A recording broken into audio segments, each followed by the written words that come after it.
మీరు వింటున్నారు అన్ని పార్టీల వర్షన్, బీఆర్ఎస్ బీజేపీ వర్షన్ విన్నారు అండ్ అదేవిధంగా శ్రీనివాస్ రెడ్డి గారు చెప్పిన మాటలు విన్నారు. సో ఈ రోజు అసెంబ్లీలో ఏదైతే కాళేశ్వరం సంబంధించి పీసీ ఘోష్ కమిషన్ ఇచ్చిన నివేదికను అసెంబ్లీలో పెట్టి చర్చిస్తామన్నారు. దీనికోసం ప్రజలు కూడా, తెలంగాణ రాష్ట్ర ప్రజలు కూడా ఎదురు చూస్తున్నారు.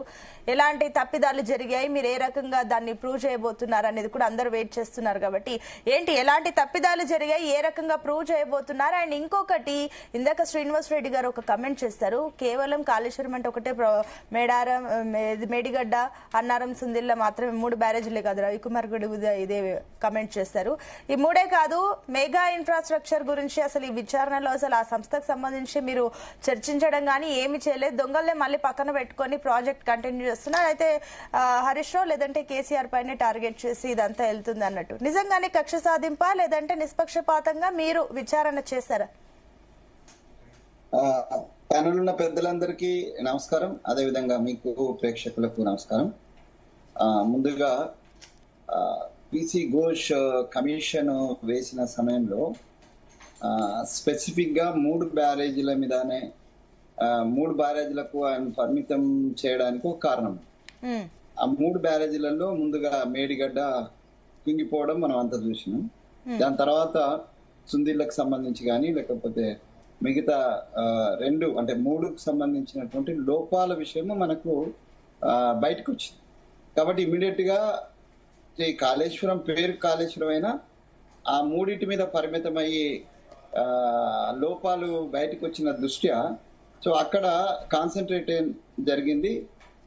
అది పెద్దలు గమనించాలి. చెప్పండి. ఈ మిగతా అంశాల విషయంలో శ్రీనివాస్ రెడ్డి గారు ఒక వ్యాలిడ్ పాయింట్ లేవనెత్తినారు.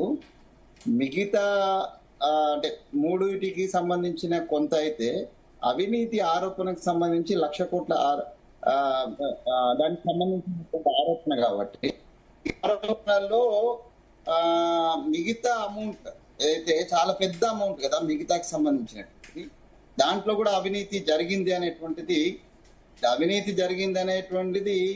ఇంజనీర్ల యొక్క దగ్గర దొరికినటువంటి డబ్బుతోటే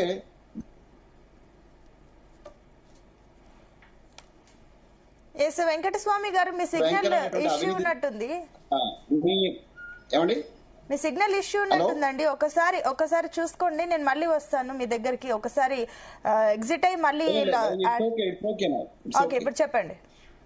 ఇప్పుడు ఆ 3 విషయంలో నేను శ్రీనివాస్ రెడ్డి గారితో ఏకీపించేది ఏంటంటే, ఈవెన్ రవికుమార్ వీళ్ళెవరు అప్పుడు మాట్లాడలేదు, మిగతా అంతా కూడా ఎంక్వైరీ చేయాలని ఎవరు మాట్లాడలేదు. ఇప్పుడు ఘోష్ కమిషన్ వచ్చిన తర్వాత మాట్లాడుతున్నారు, కానీ ఇది అందరు కూడా లేవనెత్తాల్సింది.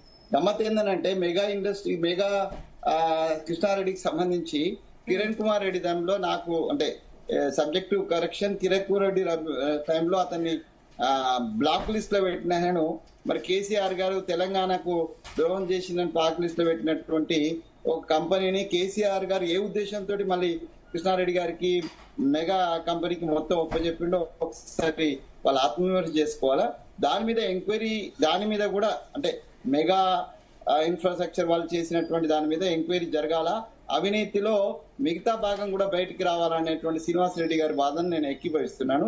తప్పనిసరిగా అది జరగాలి. సో కాన్సన్ట్రేషన్ 3 మీద ఎందుకు జరిగింది అనే దానికి నేను చెప్పాను, అక్కడ లోపాలు బయటకు వచ్చినాయి కాబట్టి అదైంది.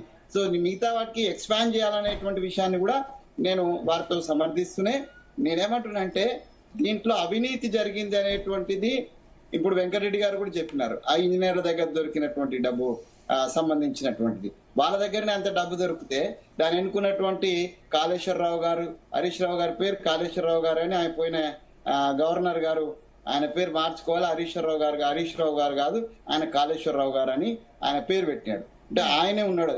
ఆయన వెనుక ఆయన మామగారు అయినటువంటి మాన్య కేసీఆర్ గారు తెలంగాణ ఉద్యమ టైంలో బ్లాక్ లిస్ట్ ఉన్నటువంటి అన్ని కంపెనీలు తెచ్చి మళ్ళా ఉద్యోగంలో పెట్టుకున్నటువంటి కేసీఆర్ గారు కూడా ఉంటారు. సో కాబట్టి అవినీతి పార్టీ శ్రీనివాస్ రెడ్డి గారు చెప్పిన దాన్ని నేను ఇన్సిస్ట్ చేస్తున్నాను.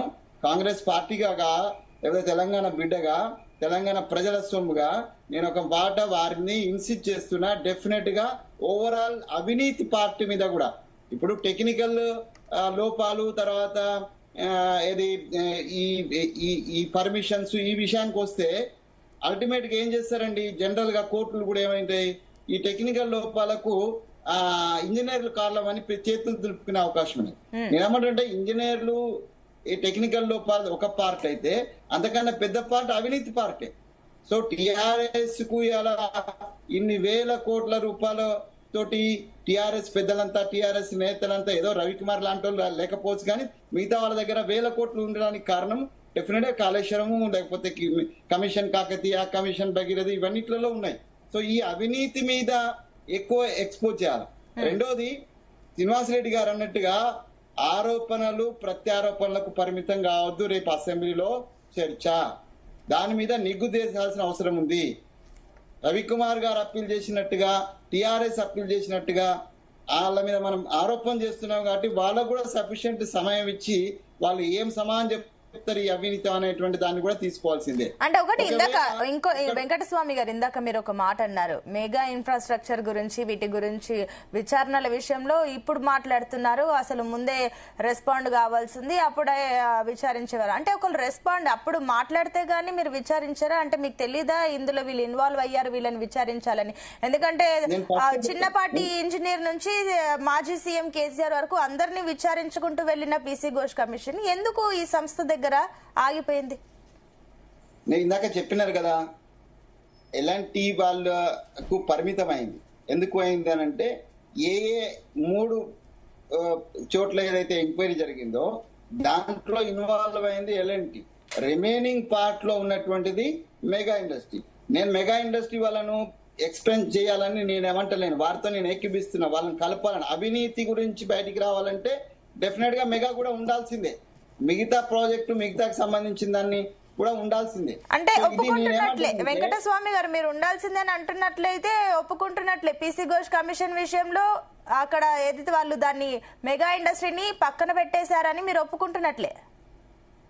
పక్కన పెట్టేశాను నేను ఒప్పుకుంటేదండి, బయట ఇలా దాంట్లో దాని ప్రస్తావనే లేనప్పుడు శ్రీనివాసరెడ్డి గారు చెప్పింది కదా, ఇప్పుడు ప్రస్తావనే లేనప్పుడు పక్కన ఉన్నట్టా కాదా?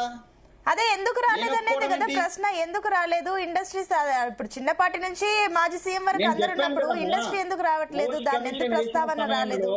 కాళేశ్వరంలో ఉన్నటువంటి మేడిగడ్డ సుందిలకు సంబంధించినటువంటి లోపాల విషయము దానికి సంబంధించి పరిమితమైన కారణంగా ఇవాళ ఆయన తప్పించుకొని ఉండొచ్చు, కానీ ప్రభుత్వానికి అధికారం ఉన్నది అందరినీ దాంట్లో తీసుకురావడానికి. ఇవాళ చర్చలో జరిగిన తర్వాత ఇవాళ ఏది అసెంబ్లీలో జరిగిన చర్చలో తీసుకురండి. ఒకవేళ ఈ వెంకరెడ్డి గారు సిబిఐ ఎంక్వైరీ అంటున్నారు, నిజమే. ఇప్పుడు ప్రధానమంత్రి గారు, అమిత్ షా గారు, లేకపోతే జేపీ నడ్డా గారు, వచ్చిన ప్రతి లీడర్లు, ఇక్కడున్న కిషన్ రెడ్డి గారు, ఇక్కడ ఉన్నటువంటి బండి సంజయ్ గారు, రఘునందన్ రావు, అందరు కూడా ఇంక్లూడింగ్ ఎవరు మన ఈటల రాజేందర్ గారు ఎంక్వైరీ పోయినప్పుడుగా ఆయన చెప్పింది ఏంది, నాదేం నేను శుద్ధ పూసానండి, నాకేం తెలియదు, మొత్తం కేసీఆర్ గారు అయినా చెప్పింది కదా. వీళ్ళందరూ చెప్పినట్టుగా మరి సిబిఐ అయితే సిబిఐ ఇచ్చినా కూడా మాకేం అభ్యంతరం లేదు, ఎందుకంటే అవినీతి బయటికి రావాలంటే ఏ సంస్థ ద్వారా బయటకు వస్తుంది. అంటే సిబిఐకి ఒక నిమిషం మిగిలిన వారు కాస్త మ్యూట్ లో పెట్టుకోండి. అంటే మీరు అంటున్నట్లు సిబిఐకి ఇస్తే మీకు అభ్యంతరం లేదని మీరు అంటున్నారు, కానీ మీరు దాదాపుగా 2 ఏళ్లు కావస్తుంది. ఆ సిబిఐకి కన్సెప్ట్ మీరు ఇస్తేనే కదా వాళ్ళు చేసేది, మీరు ఇవ్వండి వాళ్ళు ఎక్కడికి చిన్న వాళ్ళు అవుతారు. డెఫినెట్ గా కన్సర్న్ ఇవ్వడానికి పెద్దగా అభ్యంతరం ఉండాల్సిన అక్కర్లే. ఎందుకనంటే వాళ్ళు చెప్తున్నారు కదా, మేము ఇప్పుడు ఇక్కడ ఉన్నటువంటి సంస్థల మీద నమ్మకం లేకుంటే, ఇక్కడ ఉన్న సంస్థలు ఇప్పుడు బీసీ ఘోష్ మీదనే నమ్మకం లేనటువంటి ఆయన సంపూర్ణమైనటువంటి ఇయ్యలేదని అంటున్నారు. అట్లాంటప్పుడు రేపు ఇక్కడ ఉన్నటువంటి సిబిఐకి ఇస్తే అన్నారా? డెఫినెట్ గా సిబిఐ వచ్చి ఎంక్వైరీ చేస్తానంటే అభ్యంతరం పెట్టాల్సిన అవసరం మా ప్రభుత్వానికి కూడా ఉండకపోవచ్చు, ఉండదని నేను కోరుకుంటున్నాను. ఎందుకనంటే ఇప్పుడు మేము ఎంక్వైరీ చేస్తే మేము టిఆర్ఎస్ కుమ్ముక్కైంది అంటారు వెంకటరెడ్డి గారు. మరి ఎవరు కుమ్ముక్కలే అనేటువంటిది ఇప్పుడు సిబిఐ చేస్తున్నటువంటి అనేక దర్యాప్తులు నాకంటే అక్కడున్న శ్రీనివాసరెడ్డి గారికి ఇంకా బాగా తెలుసు. అనేక దర్యాప్తుల విషయంలో ఏం నిగ్గు తెలిసిందో, ఎంత సిబిఐ పారదర్శకత ఉందో మనం చూస్తున్నాం. అయినప్పటికీ సిబిఐ ఇస్ ద బెటర్ అన్నప్పుడు ఒకవేళ భారతీయ జనతా పార్టీ యొక్క డిమాండ్ ప్రకారము, లేకపోతే టిఆర్ఎస్ కూడా అది కోరుకొని, లేకపోతే మేధావులు కూడా అది కోరుకొని సిబిఐ ఇస్ ద బెస్ట్ అనుకుంటే సిబిఐకి ఇద్దాం. ఎందుకంటే మనకు అవినీతి జరిగింది, అవినీతి సొమ్ము బయటికి రావాలా, ప్రజల పక్షాన ఏ సంస్థ నిలవాలనుకున్నప్పుడు ఆ సంస్థకి ఇవ్వడంలో అభ్యంతరం ఉండకూడదు. సరే అండి.